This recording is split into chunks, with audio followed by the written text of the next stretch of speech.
My first date? A jail cell. No roses, just handcuffs. I'm Nova, only child.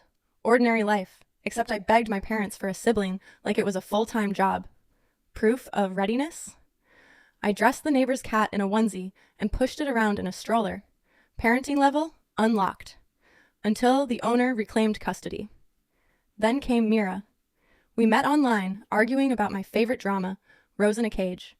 She'd called it dumb. I almost broke my keyboard, and somehow we ended up trauma bonded. 6 months later, she visited. Best week of my life, minus the blender explosion that turned our kitchen into a smoothie crime scene. For the first time, I felt like I had a sister. A week later, my parents dropped the business trip bomb and tried to dump me with Aunt Spreadsheet. I did what any sane teen would do. Speed dial Mira. "Come over," she said. Her parents were too polite. Her little brother Theo was quiet but sweet. Dinner, though, weird. They only used pet names. "Sunshine, pass the salad. Little bird, pour the juice." I cracked a joke about hawks and wolves. Dead silence. Mira's awkward smile was my only laugh track. Still, it felt warm there. Movie nights, picnics, Theo's bedtime hugs. Then his drawing wrecked me. Himself between two monsters labeled Pama. I told myself it was just kid imagination. Lie. At a cafe, I spotted Mira's dad with another woman and a little girl calling him Daddy. As I spiraled, a glossy rich boy shoved into the coffee line, smirked at Mira, then dumped his drink on her. I punched him in the chest. "Steel abs," he bragged. I hurled lemonade. He ducked.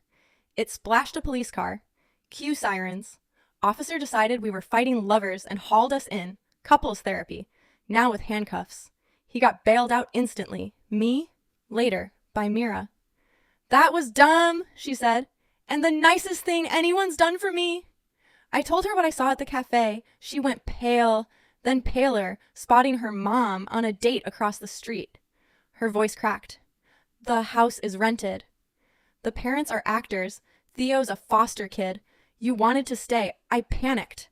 I built you a normal family because mine isn't." I was furious, but then I saw the shame in her eyes. "You're an idiot," I whispered. "But you're my idiot." "Just don't fake it next time. The real version," she said. "A frozen mansion, endless power games, and a grandmother who treats inheritance like a weapon." Next morning, social services came for Theo. He cried into our shoulders. The monsters in his drawing weren't Mira's actors. They were his real parents. We promised to visit. Then Mira took me to her actual home, the Ice Palace. Center, throne, Grandmother Evelyn, queen of conditional affection, and swaggering in behind her, the coffee jerk. "This is my brother Jasper," Mira said. "Perfect." He dragged me into a hallway. "You embarrassed me." "I'll make your stay painful." "Cute threat," I smirked. "Round 1 says otherwise." "Here's where I trim." He spooked my horse. I stayed on. His horse tossed him into hay. He bribed staff to hide my towels. I walked the hall in a curtain cape. At dinner, he lectured me on fish forks. I said, "We use hands." "Be grateful I upgraded," but then, stares.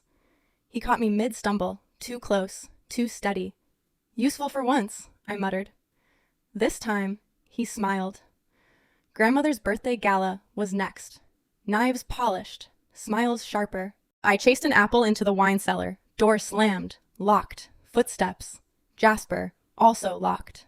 We pounded, silence, cold air, shoulders brushing. "I'm done auditioning for my family," he murmured. "Try imperfection," I said. "Mira faked a family because this house is Arctic." "I'll keep her secret," he whispered, "and so maybe I misjudged you." Door burst open. We jumped apart like burglars. Crystal, strings, fake love everywhere. Jasper toasted. "I didn't bring your gift, Grandmother, but I love you." Evelyn, "Then you'll need less of mine." Panic flashed. He snapped. "Mira hates you all." She invented a fake family. Gasps, stares, knives disguised as eyes. Mira ran. "You wanted honesty," I hissed at Jasper. "Stop performing cruelty." "If you're not ruthless, you're erased," he muttered. "If you act like them, you are them," I shot back. I found Mira in the garden. She was trembling. "Your family is awful," I said, "but you don't have to be. Be the warmth you wanted. Real family will find you, blood or not." She laughed through tears. Watching air dramas is easier than living them. Now you know why I hate Rose in a cage. Back home, my parents returned, exhausted, broken. It wasn't work, Mom whispered. It was a clinic. We tried for another baby. It didn't work. My chest cracked. Then I thought of Theo. I know a boy who needs us. They hesitated, then nodded. Theo became my brother. Mira. She's already planning her escape at 18. Her own apartment, her own rules. Weeks later, a box arrived. Inside, a silver fish fork. No note. I laughed. Symbolic. Yeah. The girl who faked a family, the boy who mocked me, and me, the outsider, now all tied together by a piece of cutlery. Remember the opening arrest? That was Jasper and me. Not dating, just negotiating a ceasefire with Sparkles. If this is a love story, it started with a punch and ended with a fork. Honestly, that tracks. Happily never after.